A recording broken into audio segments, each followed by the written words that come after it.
this is Susan Poss. We have in the past looked at 3 methods for solving quadratic equations, that is second degree equations. And now today in section 10.2 we're going to look at a 4th method for solving quadratic equations, and it's called using the quadratic formula. But before we do that, let's quickly review the techniques that we used. First was called factoring. The arrangement is really important in these because each arrangement is a little bit different. So we put everything on one side and put 0 on the other side. Then we took that side where all the terms were located except for the 0, and we factored it and solved.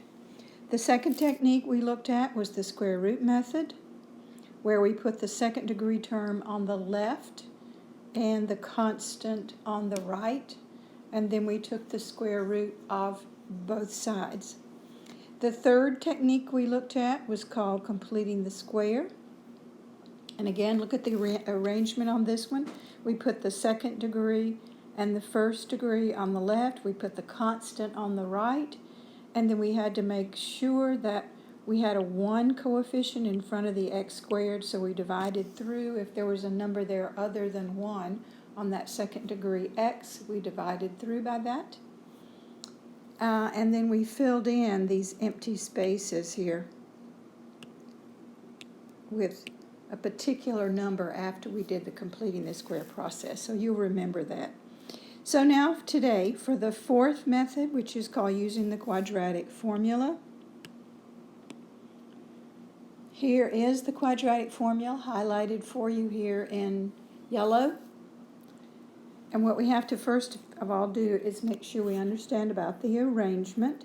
The arrangement on quadratic formula is very similar to factoring. You put everything on the left and you put 0 on the right. So the arrangement is critical. You have to have that done first. Everything on the left, 0 on the right, before you start identifying these variables in the formula. So variable A, and let's look at this example that we have in this problem. A, the value of A is 3 because that is on the second degree variable. The value of B is -5 because that is on the first degree variable. And the value of C is the constant, and that is -2. Now again, you have to have it arranged in standard form, which is everything on the left, 0 on the right, before you identify A, B, and C. So I've already written down the formula. And I like to just kind of go through the formula and create these pockets. These sort of like little receptacles where I'm going to plug in each of those numbers. Be sure you draw that great big long fraction bar up underneath all of that. All right, so I've left out all the letters A, B, and C, and now I'm going to replace those with numbers. So the B value is -5, and that goes here and here. The A value is 3, and that goes here and here. And the C value is -2, and that goes in that spot right there. So all I did was look at the formula and plug in the letters for A, B, and C, just like the formula guides me. So now I do the arithmetic. This becomes +5. I square that -5 and get 25. And this is where you have to be careful about signs, folks. I multiply -4 times +3 times -2.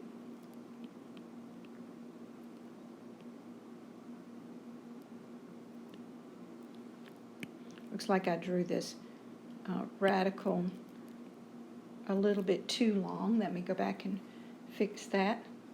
Whoops, sorry, I see a multiplication mistake I made here. It should be a +24 here. I don't know how I managed to get that wrong, but I did.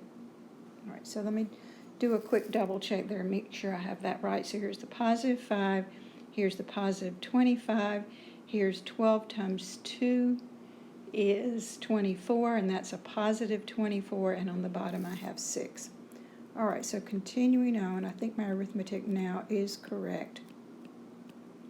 This 25 plus 24 gives me 49. And of course that 49 is up underneath the radical.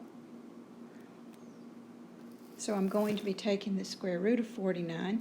Let me swing out here where I have a little more space to finish.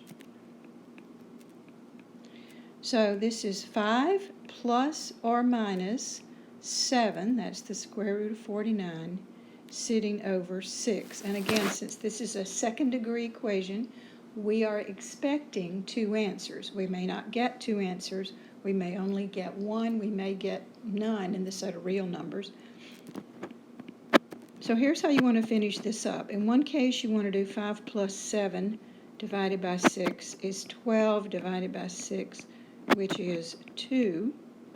And in the other case, you want to do 5 minus 7,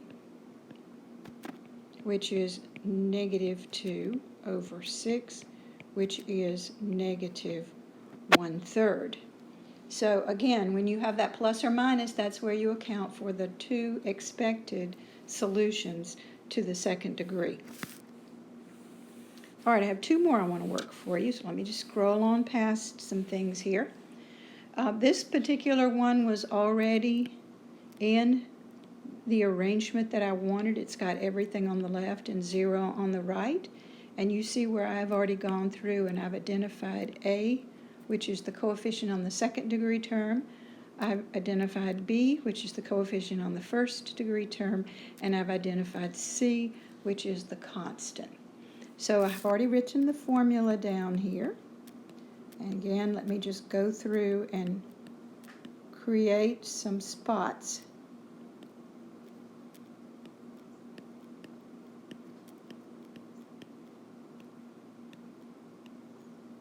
Didn't quite get that long enough. Here's the great big long fraction bar sitting over 2 times A. All right, so filling in here,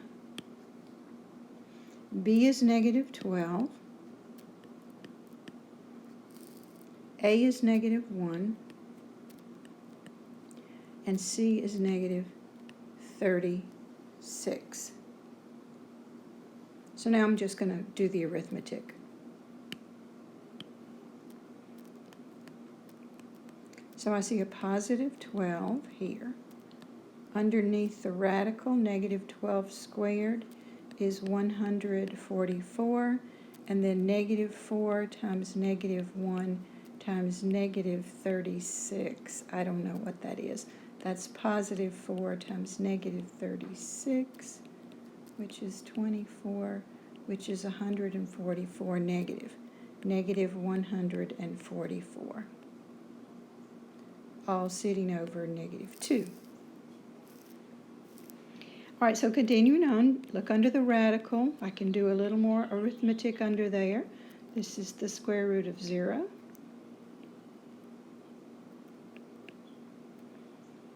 And finally, that's a plus or minus 0 when I take the square root of 0. So again, swinging out here. X is 12 plus 0 divided by negative 2. And x is 12 minus 0 divided by negative 2.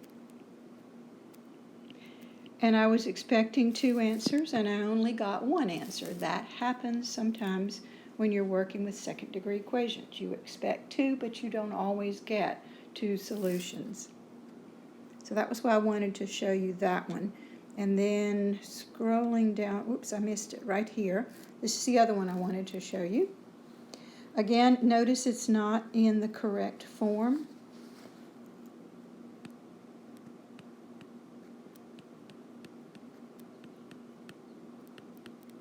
So you put it into standard form, everything on one side, 0 on the other. I'm going to go out here and identify A and B and C. And I didn't write down the formula this time. I'm not sure why. Let me do that.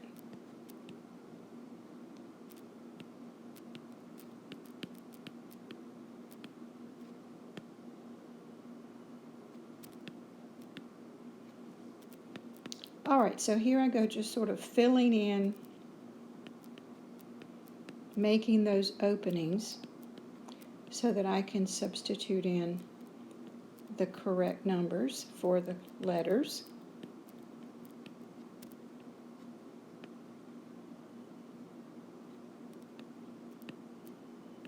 All right, so B is what I want first, so I'm going to fill in values for B here. B is 1, A is 2, C is 2.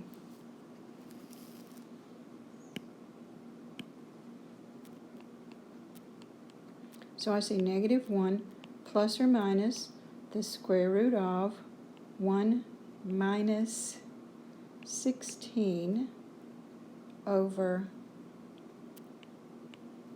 4.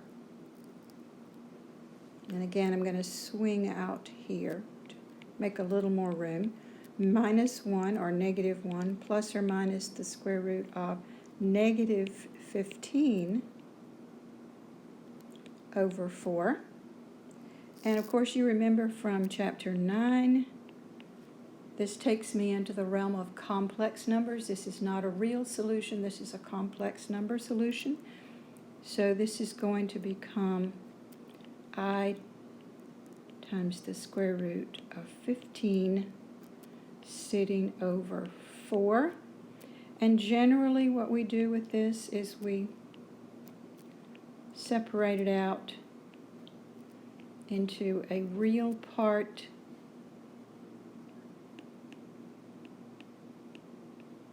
and an imaginary part. So there's one of the complex solutions, and this would be a minus here. So there are my two non-real complex solutions.